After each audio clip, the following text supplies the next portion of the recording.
আসসালামু আলাইকুম রহমতুল্লাহ। প্রিয় দর্শক, দুরুদ শরীফের আমল সপ্তাহের যে কোনো দিন যে কোনো সময় করতে পারেন। তবে বর্তমানে রবিউল আউয়াল মাস চলতেছে।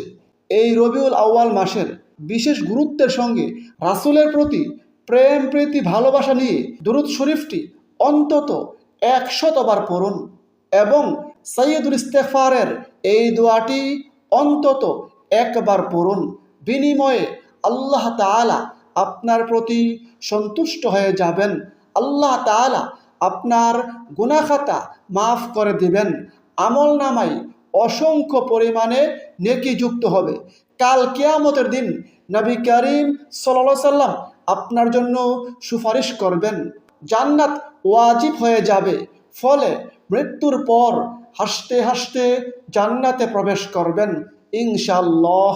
দর্শক, গুরুত্বপূর্ণ ভিডিওটি না টেনে সম্পূর্ণ দেখুন এবং উপকারী মনে হলে প্রিয়জনের কাছে বেশি পরিমাণে শেয়ার করুন, যেন তারাও জানতে পারে এবং আমল করতে পারে। প্রিয় দর্শক, আরবি বছরের তৃতীয় মাস রবিউল আউয়াল মাস। ইসলামের দৃষ্টিতে এই মাস খুবই বরকতপূর্ণ একটি মাস। মুহাম্মদ সাল্লাল্লাহু আলাইহি সাল্লাম এই রবিউল আউয়াল মাসের 12তম তারিখে দুনিয়ার বুকে শুভাগমন করেছিলেন। দর্শক, হযরত মুহাম্মদ সাল্লাল্লাহু আলাইহি সাল্লাম এমন একটি প্রিয় নাম যা প্রত্যেক মুমিন মুসলমান তার অন্তরে মহব্বতের সঙ্গে স্মরণ করে থাকেন।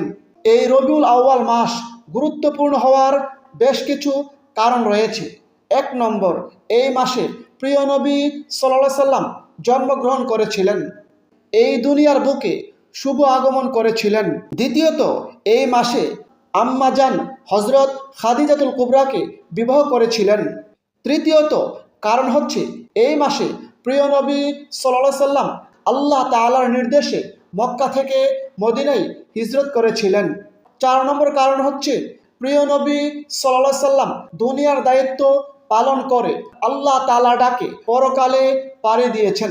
দর্শক, এই রবিউল আউয়াল মাসের বিশেষ কোনো আমল কোরআন বা হাদিসে কোথাও পাওয়া যায়নি। তবে অন্যান্য মাসের মতো এ মাসেও আপনি যে কোনো নফল আমল করতে পারেন।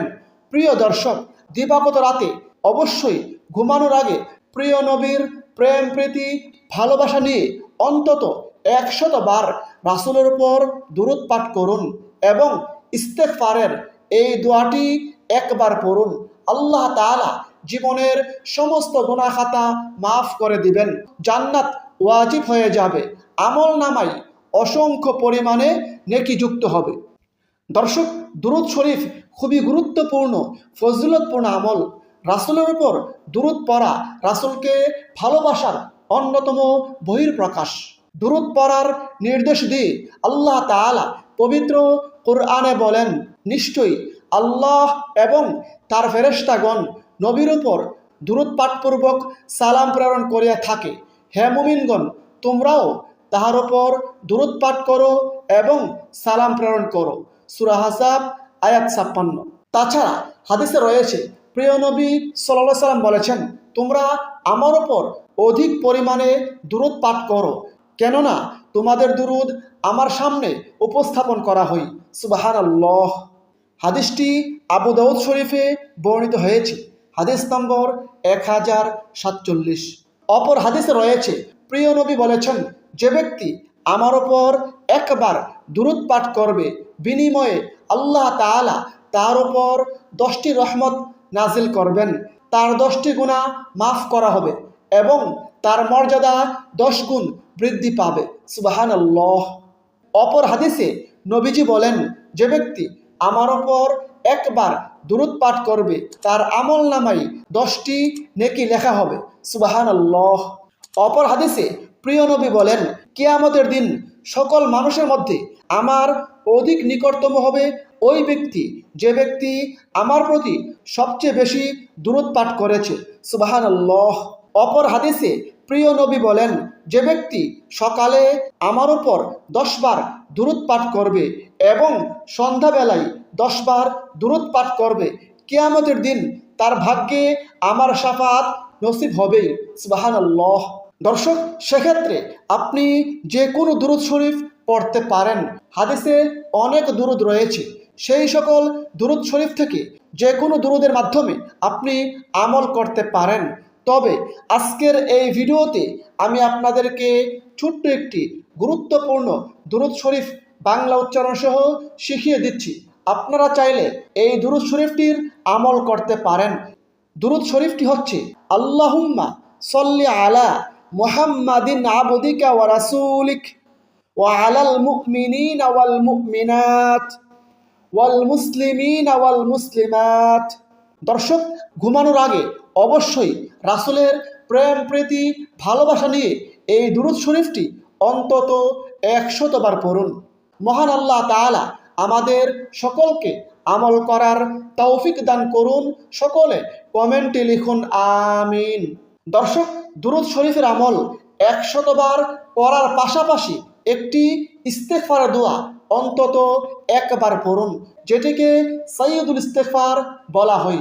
সাইয়্যিদুল ইস্তেগফারের মাধ্যমে আল্লাহ তাআলা বান্দার গুনাহ খাতা মাফ করে দেন এবং সাইয়্যিদুল ইস্তেগফারের আমলের মাধ্যমে জান্নাত ওয়াজিব হয়ে যায়, জান্নাত অবধারিত হয়ে যায়।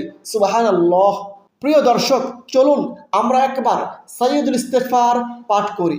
আল্লাহুম্মা আনতা রব্বি লা ইলাহা ইল্লা আনতা খলাকতানি ওয়া আনা আবদুকা ওয়া আনা আলা হাদিকা ওয়া ওয়াদিকা মাস্তাতাতু আউযু বিকা মিন শাররি মা সানাতু আবুউ লাকা বিনি'মাতিকা আলাইয়া ওয়া আবুউ লাকা বিযামবি ফাগফির লি ফাইন্নাহু লা ইয়াগফিরুয যুনুবা ইল্লা আনতা। দর্শক, সাইয়্যিদুল ইস্তেগফারের ফজিলত প্রসঙ্গে হাদিসে রয়েছে, প্রিয় নবী বলেছেন, কোনো ব্যক্তি যদি সকালবেলা সাইয়্যিদুল ইস্তেগফার পাঠ করে অতঃপর সন্ধ্যা হওয়ার আগে মারা যায়, তাহলে সে ব্যক্তি জান্নাতে প্রবেশ করবে। অনুরূপভাবে প্রিয় নবী বলেন, কোনো ব্যক্তি যদি সন্ধ্যাবেলায় সাইয়্যিদুল ইস্তেগফার পাঠ করে অতঃপর সকাল হওয়ার আগে মারা যায়, তাহলে সে ব্যক্তিও জান্নাতে প্রবেশ করবে। সুবহানাল্লাহ। দর্শক, আমরা কেউ জানি না কখন আমাদের মৃত্যু এসে যায়, সুতরাং প্রত্যেক দিন সকাল সন্ধ্যায় একবার করে সাইয়্যিদুল ইস্তেগফার পড়ার চেষ্টা করুন। বিশেষ করে অবশ্যই ঘুমানোর আগে একবার সাইয়্যিদুল ইস্তেগফার পড়ার চেষ্টা করুন। হে আল্লাহ, প্রিয় নবীর উসিলাই আমাদের জীবনের সমস্ত গুনাহ খাতা মাফ করে দিন। কাল কিয়ামতের কঠিন মুহূর্তে প্রিয় নবীর শাফাত নসিব করুন এবং প্রিয় নবীর উসিলাই আমাদেরকে জান্নাতের অধিবাসী হওয়ার তৌফিক দান করুন। আমিন।